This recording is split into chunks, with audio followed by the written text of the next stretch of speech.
Ich träume und die Welt erzittert.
Yourself!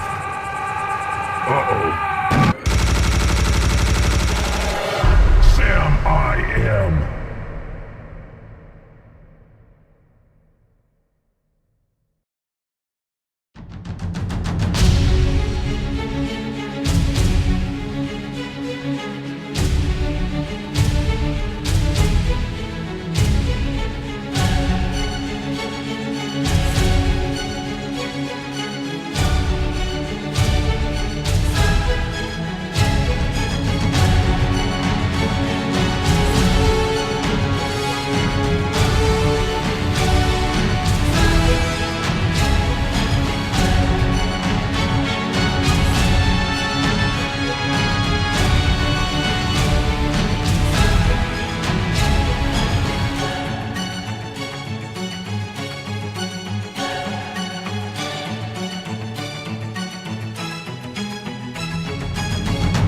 Ich träume und die Welt erzittert.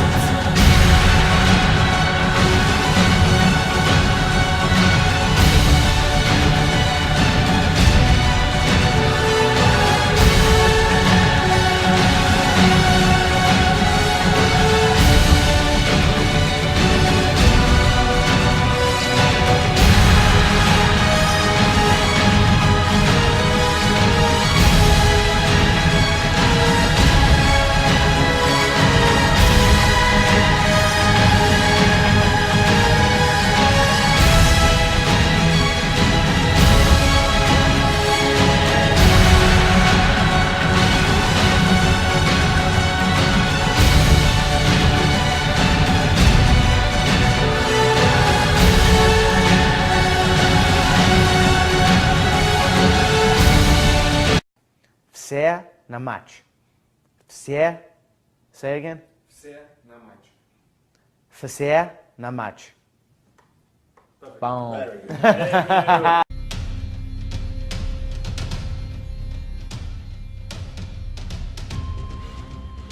There's no talent here. This is hard work. This is an obsession. Talent does not exist. We are all equals as human beings. You could be anyone if you put in the time. You will reach the top, and that's that. So, I am not talented, I am obsessed.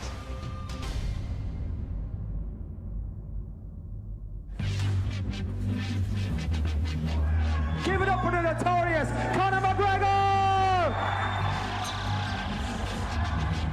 There's two things I really like to do, and that's whoop ass and look good, and I'm doing one of them right now, and Saturday night, I'm gonna do the other. I'm gonna wipe out everyone in this division, I said that, and I will do it. He's a little short-ass twerp, and I look forward to punching a hole in his face. I'm gonna hand him my spit bucket, tell him to go back and spit shine that belt, and bring it back here, they're ready for me to take it. I'm sitting up here with my feet on the desk. What's anyone up there gonna do about it? Not one of you are gonna do anything about it.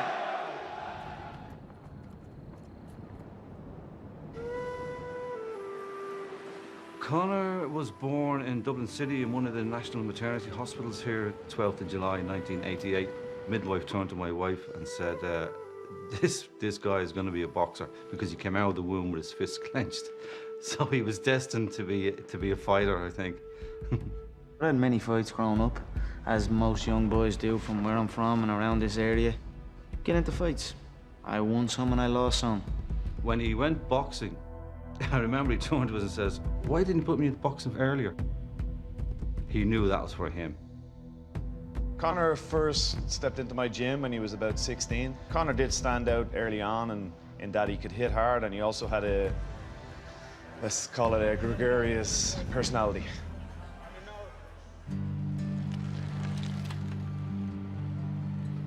I was thrown into a plumbing trade.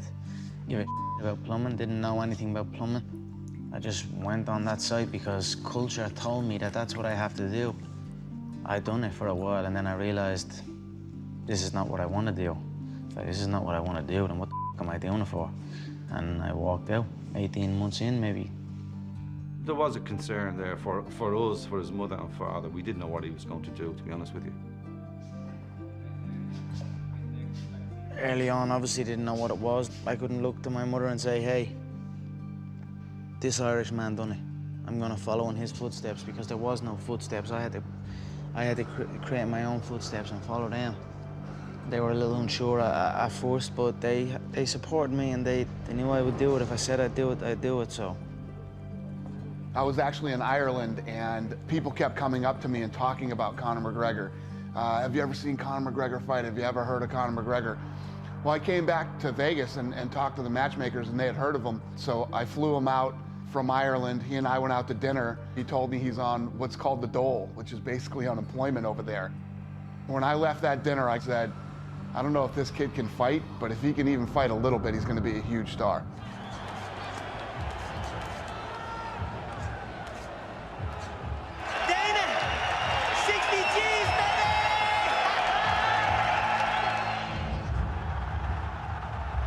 There's only 9,000 people that can get into that arena in Dublin, and it sounds like there's 90,000. It was a phenomenal night for the sport in our country, and it sent it into the stratosphere over here. We're not here just to take part, we're here to take over. He wasn't in the UFC to make up numbers. He wasn't there to be a token Irish guy.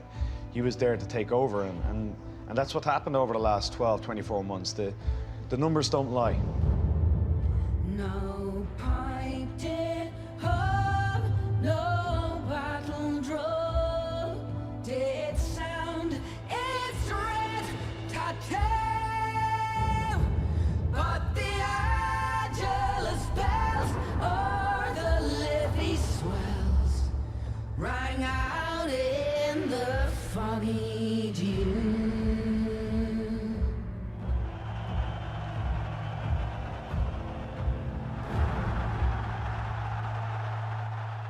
When Conor won the interim title and he beat Chad Mendes, I think it boosted the confidence of European fighters that they can compete at this level. You know, these guys will come up every once in a while that have that it factor, that thing that other people are attracted to. He speaks well, he's very funny, he's a home run. I'm the real champion. At the King of Dublin, yeah? You're looking at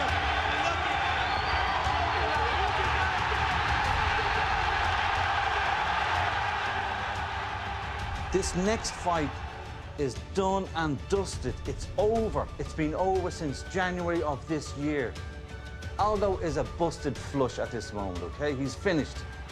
After the Dennis Sieber fight in Boston, remember when Conor jumped the ring and he was in Aldo's face? That moment, the fight was on. Conor McGregor is gonna crack Jose Aldo's skull.